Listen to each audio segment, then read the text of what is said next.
Title: Big Bucks on Big Risks. Should the Richie rich pay for their daring escapades rescue ops? TLDR. When high-rolling thrill-seekers take on wild adventures and things go south, there's usually a rescue operation involved. Question is, should these wealthy risk-takers or the public foot the bill? Recent events, like the lost submersible vehicle exploring the Titanic wreckage, has put the spotlight back on this prickly predicament. On one hand, these individuals have the funds to engage in such risky pursuits. On the other hand, should societal resources be spent on extricating them from their self-created pickles? The full scoop. We've all seen it, right? The rich and adventurous engaging in daredevil stunts and expeditions. They sail across oceans, scale sky-high peaks, and even blast off into space for fun. But what happens when these voyages of bravado go awry? Who should bear the cost of their rescue attempts? We've got a case in point here, folks. When Steve Fossett, a millionaire and a swashbuckler at heart, had his plane go missing in 2007, it wasn't his first rodeo with rescue operations.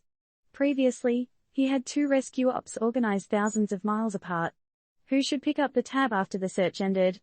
Cut to recent days, we had the hunt for a lost submersible vehicle in the North Atlantic while exploring the Titanic wreckage. The expedition had some big spenders on board, including a billionaire Brit and a prominent father-son duo from Pakistan. Now, tragedy strikes, and society is left to answer the difficult question: who pays for the pricey rescue attempts? Consider this: the operator charged the passengers a whopping $250,000 each for this adventure.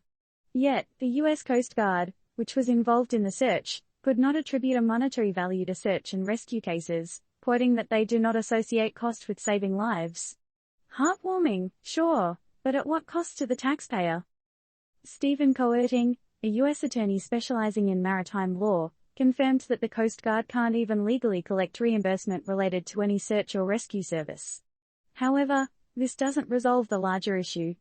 Should the affluent explorers or the companies facilitating these adventures bear the burden of the rescue costs, instead of leaving it to the public and governments? For example, in 1998, Fawcett's attempt to circle the globe in a hot air balloon led to a rescue op costing over $130,000 by the U.S. Coast Guard. He and billionaire Richard Branson had to be rescued when their hot air balloon crashed into the ocean. While Branson offered to pay if asked, the Coast Guard didn't send the bill.